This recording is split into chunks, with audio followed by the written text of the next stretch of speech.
The softworm fur of our fur companions offers the perfect environment for fleas and ticks, and if not treated, can often lead to serious health problems and disease. So we chat to veterinarian surgeon Dr. Bianca Achten about the dangers of these parasites and what exactly is the cause. Welcome to the loft, Dr. Bianca. Thank you very much. So please may you tell me what are fleas and ticks and what causes them? So ticks and fleas are insects, basically, specifically insects that have become adapted over time to be predators, and they require a blood meal to complete their life cycle.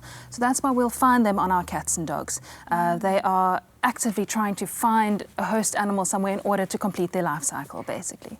So what causes these fleas and ticks to be attracted to your pet? They are a perfectly normal part of their ecology. Okay. So you find them on anything from lizards right the way through to humans, and they'll prey on whichever animal is most suitable for them at the end of the day. Yeah, okay, so you've mentioned from your cats and your dogs all the way to lizards and geckos. Absolutely. So which is the most likely animal to attract fleas and ticks? Probably dogs and cats are the ones that we'll most commonly see them on. And is that because of the fur?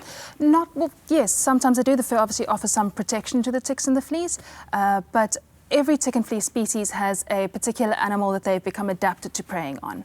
So we most commonly see the ones on dogs and cats, but that's just because we have so many dogs and cats in our lives. So they're the ones we're most aware of and most familiar with. Absolutely, that makes sense. So at home, what are some of the environmental changes that we can make that can kind of stray away these parasites from our pets? So keep in mind that any animal that goes out into the parks or you take them for walks in the veld, they're more likely to pick up the ticks and fleas. Same for animals that are going to the doggy daycares or the kennels, just anywhere where there is a high density of animals together, they're more likely to pick them up. But even animals that are staying at home the whole day in your garden can still get them because birds will bring them in, stray cats will bring them in, moles, mice. So it can be difficult to control the environment in that sense. Certainly if you've picked up a problem in your home that there are ticks and fleas, you can spot treat specific areas. So for example, there are flea dust and sprays available that you can treat kennels or particular areas where your dog enjoys sleeping on the patio, for example.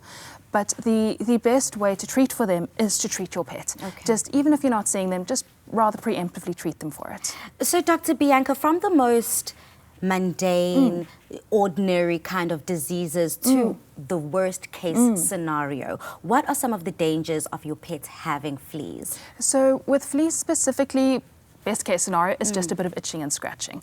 Not all dogs and cats will be allergic to flea saliva, though a lot of them can be, and that's when the worst case scenario comes into it.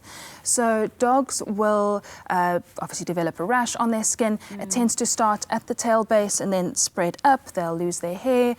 They can develop secondary bacterial infections from scratching, hot spots. It really can get quite dramatic with them, and they can suffer quite a lot from it. Cats tend to get what's called a miliary dermatitis, so it happens all over their body, and if you stroke your cat, you'll feel little scabs everywhere, and those scabs are from them scratching at themselves and trying to nibble at the fleas off. Oh no. And let's say our little fur babies do come across this.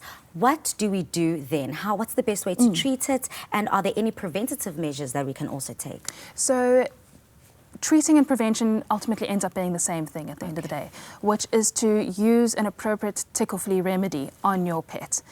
So there are plenty of products on the market, anything from spot-on solutions, tablets, collars, dips, powders, all sorts of different things. So you really can pick and choose what suits you.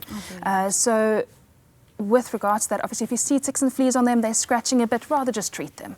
Even if you're not seeing the ticks and fleas, again, rather just treat them. You only really need to seek a veterinarian's advice when you think that ticks and fleas are causing your animal to become ill from it, because these products are all available over the counter. So if you, as I say, see that redness, if you feel those little scabs on your cat, or you think they need additional help, obviously that's the time to consult your veterinarian. Absolutely. Thank you so much, Dr. Bianca. Now, with the right care and treatment, you can keep your furry loved ones from falling victim to these nasty parasites.